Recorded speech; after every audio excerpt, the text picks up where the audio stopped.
Good evening, folks. Triple Crown here, coming to you from Vancouver, British Columbia.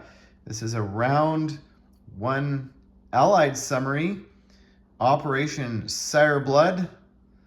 We're calling it Sire Blood because we were implementing some of the overlay of the BBR victory conditions. We borrowed some of the concepts and ideas in the Global War 39, so we have some oil derricks or oil territories now on the map represented by these oil derricks. You can do it a couple ways if you're wanting to just mark your map. You can buy these, you can buy stickers that represent oil. They don't fit on every territory, like the Dutch East Indies, for example. But the oil derricks do. I like them because these are quite movable, but both do the job. A couple different options. We've got resources now. So I've just got these I don't even know what you call these things. I think they look pretty neat.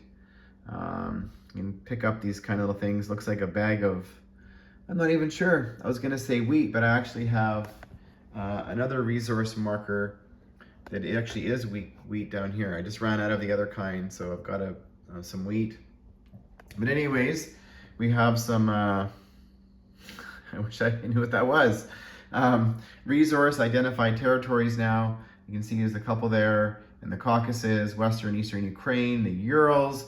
We've got some over here happening in Manchuria, Amur, and Soviet Far East over here in Canada and British Columbia, Alberta. Down here, we've got some resources in New Zealand, some in India and Kashmir. The Middle East is, as you know, lots of oil there. Obviously in Saudi Arabia. We've got Venezuela, we've got an oil territory, the Deep South, what is this called? The Great Plains of the United States. So over here in the Belgian Congo, just to name a few of the territories. Anyways, what happened in round one?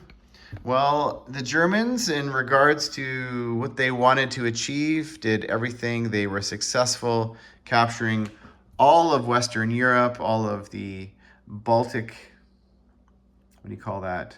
Nordic, Finland, Norway.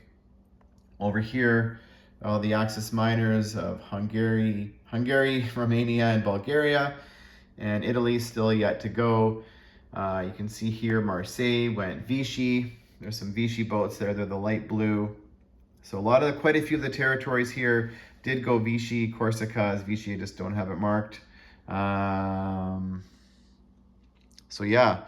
So how did the Allies respond now? There was a large German Navy, Sea Zone 14, sitting off Scotland. The British came up and they sunk it. They have a surviving damaged battleship, but the Germans, they've got their Air Force ready to take it out. They have their own converted now from the Free French or France Navy. They've got, it's not a Bismarck, but it is a full battleship ready to go make some hay. But the British do have a submarine lurking off of Liverpool there. The Canadians built a destroyer. The British do have a surviving transport from round one. The battle for the Graf Spee, so the British were successful, although the Graf Spee did sink the South African transport to the bottom of the ocean.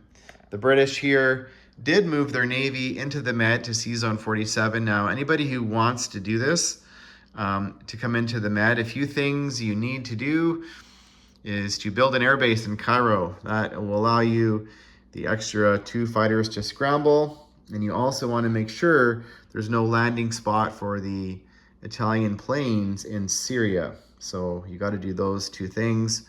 And we were lucky, we did inherit a Free French submarine and a Yugoslavian destroyer. So that was a nice bonus for the British. The British did move their Navy from Sea Zone 35 off of Gibraltar into the Mediterranean, and they also annexed Greece. So the Italians are going to have some decisions to make. I know Hunt Like David likes to go after Gibraltar early, but the Germans didn't go heavy into Yugoslavia, but they are surviving with a medium tank. So Looks like the Italians are going to have to take out Greece, probably on their first turn. That's just my guess. The British did annex southern Iran. The FEC just built infantry this turn, nothing too exciting. Up here in Russia, the Russians did take over Baltic states and East Poland, which is pretty standard first move for them.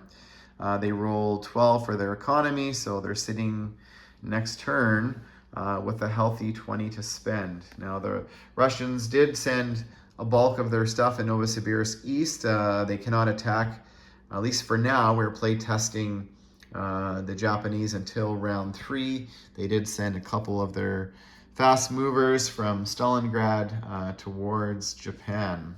The CCP did a couple walk-ons, but look at that big stack of Japanese forces just ready to counterattack, sitting in Delane, one territory away. So the CCP might not be very long to live. The KMT, they also did a walk-in to Shangtung, and they have 1 infantry buffer on the front lines and about 20 units behind, ready to counterattack. So don't know what the Japanese are going to do.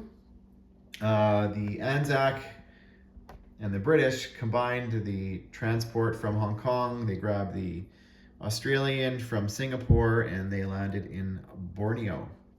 So the Japanese are keeping the Allies guessing at the moment. They built 4 naval transports. They've got a fully loaded transport up here in Mariana Islands. They've got another one fully loaded transport in Palau. Small little navy here in the Carolines. They've got a couple transports here in Siam. And they've got a couple transports here sitting in Season 106, and 4 newly built transports sitting east of Tokyo, or west of Tokyo. So what's going to happen there? Well, the Allies are playing a little bit safe. So the Anzac just stayed at home in Sydney. They built 3 infantry this turn. They did annex Dutch New Guinea, so that's okay. The Canadian destroyer left town. They're not going to Hong Kong to reinforce. It's headed towards the Panama Canal, heading into to the Atlantic. So that is a summary of round 1. Look forward to see what Hunt Like David has up his sleeves for the Japanese. Thanks for watching, folks, and stay tuned.